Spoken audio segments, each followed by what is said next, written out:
Então,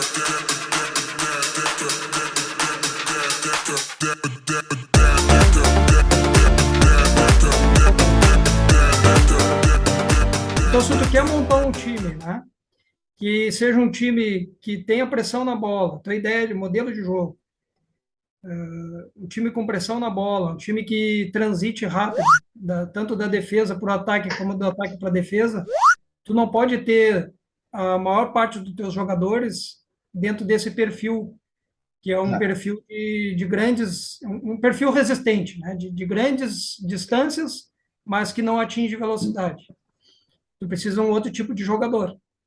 Então, acaba interferindo no modelo. Então, para te criar um modelo, tu também tem que conhecer o perfil físico do teu time.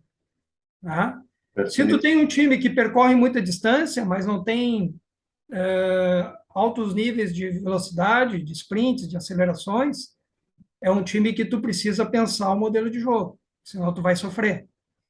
Agora, ao Exato. contrário, se tu tem um time que é potente, que reage rápido, que transita rápido, que pressiona o adversário, que ataca espaço, que transita rápido da defesa, do ataque para a defesa, que recompõe rápido, esse é um time que tu pode montar uma ideia de jogo dentro desses princípios. Eu vejo assim, é assim que eu vejo o futebol. Então, isso tem tudo a ver. E hoje em dia, eu acredito também que os testes físicos eles perderam muito espaço. Porque com os controles da Ah, telemetria, com os GPS, tu não tem mais necessidade de estar avaliando o teu jogador a cada 2 meses, por exemplo. Porque o que te interessa? É a demanda do jogo. e aí avalia praticamente todo o jogo, todo dia, né? Exatamente. É, O cara está sendo avaliado todo jogo. é, Todo exato. jogo ele está sendo avaliado. Então, quando eu criei esse modelo e esse controle de demandas do jogo, eu também consegui, tipo aquela coisa, o que veio antes, o ovo ou a galinha? Né? Então, criando o modelo da semana, eu consigo também criar o modelo do jogo, controle de cargas do jogo. Tendo o controle de cargas do jogo, eu também consigo controlar o controle, ter o controle de cargas da semana. Tá? Exato. Porque eu vou ter as demandas tanto de densidade, como também de zonas de velocidade, aceleração, desaceleração. Eu sei justamente o que cada jogador precisa e também em cada setor do campo o que o modelo de jogo necessita, através desse modelo de cargas que eu construí.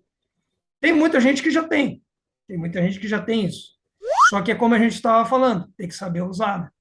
Tem que saber Exato. usar. Outra coisa que eu tenho uma curiosidade e deve ser desafiador, talvez nem tanto agora, porque você já domina um pouco mais essa ideia de mercado aí fora, mas quando nós acabamos de falar de perfil de atleta e na montagem de elenco, o preparador físico ele é ouvido aí fora, tem uma relação ou a gente segue com as devidas proporções, algo parecido com o que se faz aqui no Brasil? No nível que eu cheguei, eu ainda não tenho essa participação em termos de contratação de jogador. Na verdade, eu recebo o jogador e quando ele chega, eu dou o diagnóstico, se é um jogador potente, se é um jogador veloz, se é um jogador resistente, né, que trabalha muito dentro de uma linha, de uma demanda metabólica, né, vamos dizer assim. E aí vai do E treinador ter a capacidade de compreender aí vai qual o modelo depender, dele. Porque provavelmente ele exatamente, contratou em cima do modelo dele também, né? Essa exatamente. é. Agora, por exemplo, eu sou consultado, às vezes, para saber, por exemplo, qual o perfil ideal para buscar. E eu sempre digo, jogadores com bastante minutagem de jogo na última temporada, né? Jogadores que estejam atuando, jogadores com índice de lesões baixo, né? Se tu puder escolher, com histórico de lesão baixo, Sim, e também com uma faixa etária não tão alta, porque senão vai ter que ter muito cuidado. Vai ter que ter muito exato. cuidado. Então, são 3 pontos assim que eu acho que são importantes. Né? Minutagem de jogo, da temporada passada, histórico recente de lesões e a faixa etária também, faixa acho que etária são deles. importantes. São três aspectos importantes para, dependendo do contrato que tu for assinar com o jogador, né? Agora, voltando à questão do jogo, lá no Corinthians, a gente também criou um estudo que é exatamente o que tu estava falando da interpretação dos números do jogo. Porque muita gente, às vezes, pensa, o time correu 10 mil quilômetros, né? Somando todos os jogadores, né? Desculpa, Uhum. 10 mil não, 100 mil metros, né? Que seria em torno de 10, a média de 10 quilômetros por jogador. Então, comparado com o jogo passado, nós corremos 12 quilômetros. Então, alguma coisa está errada, o time está correndo menos. Mas isso tem muito a ver com o que o jogo te pede, Certo ou errado? né? Por exemplo, se tu tá Sem ganhando o dúvida. jogo de 3-0, logo no 70, já com 70 minutos de Ah, tá jogo, o bom. teu time vai correr menos, vai percorrer menos, porque o teu adversário também já vai percorrer menos, né? Se tu vai enfrentar um adversário que joga muito na parte defensiva e trabalha muito em cima de ataque vertical, o que que tu tem um modelo de jogo onde tu está pressionando o teu adversário jogando no campo dele. Tu vai oferecer espaço nas tuas Espaço linhas para defensivas. transitar. Então, o que que vai acontecer? Tu vai ter um número alto, se esse jogo for até os 95 minutos sendo disputado na integralidade, tipo, foram 0-0 até os 95 do segundo Ah, tempo, vai tu vai correndo. ter muita demanda de sprints. Vai ter. Aí tu vai comparar com o jogo passado. Ah, mas esse jogo nós sprintamos pra caramba. Por que que no outro jogo não sprintamos igual? Porque o jogo não te pediu isso, Não pediu. É isso né? aí.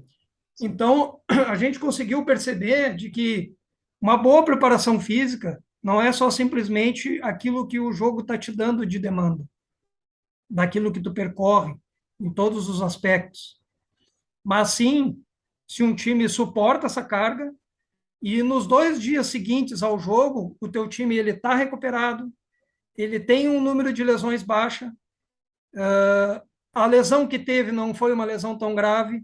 Se o jogador ele está pronto para dar já no terceiro dia após o jogo, que são 2 dias de recuperação, no terceiro dia de jogo esse jogador ele já está recuperado e ele não precisa de uma suplementação, Não. uma carga de suplementação tão alta. Então esses são indicadores de que teu time está bem preparado. Não é tu comparando um jogo com outro que vai te dizer que o teu time correu ou não, ou que o teu time está preparado ou não, né? É muito mais em relação ao que acontece depois do evento, nesses 2 primeiros dias depois do evento, e também a sequência de jogos, do que propriamente tu pegar um jogo isolado e começar a comparar com outros jogos. Até porque tem uma coisa no futebol que conta muito, é importante também tu analisar, que é o tempo de jogo ativo. Às vezes tu joga jogos que de 95 minutos jogados, eles são 50% jogado com bola ativa, um tempo ativo. Agora já tem jogos que são abaixo de 40%. Tá? Então, isso tudo acaba interferindo nos dados. Tá? Então, essas interpretações são importantes para ti não começar a querer achar pelo em ovo, como a gente diz. Né? E sai do achismo. Quando começou a E interpretar, você sai do saiu. achismo, perfeito. Sai do achismo. Né? Professor, a gente está chegando ao final da nossa conversa. Queria te agradecer demais. Se a gente ficasse aqui 2 horas trabalhando, conversando, não iria me surpreender. Eu gostaria agora que o amigo deixasse aí uma mensagem final, a, a seu critério, para os jovens que pretendem entrar nessa ideia aí da preparação física do futebol. Se o Michel hoje, já experiente, rodado, com muita validação, né?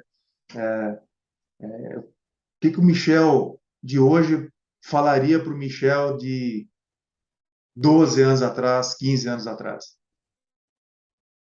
Bom, primeiramente, eu acredito que todo profissional que está buscando melhorar na sua profissão, principalmente o preparador físico, que eu tenho toda a condição de poder dar esse conselho, é que tente se capacitar o máximo possível, interagir, é preciso interagir, é preciso aprender novas culturas, novas metodologias, para te crescer primeiro como pessoa e depois como profissional.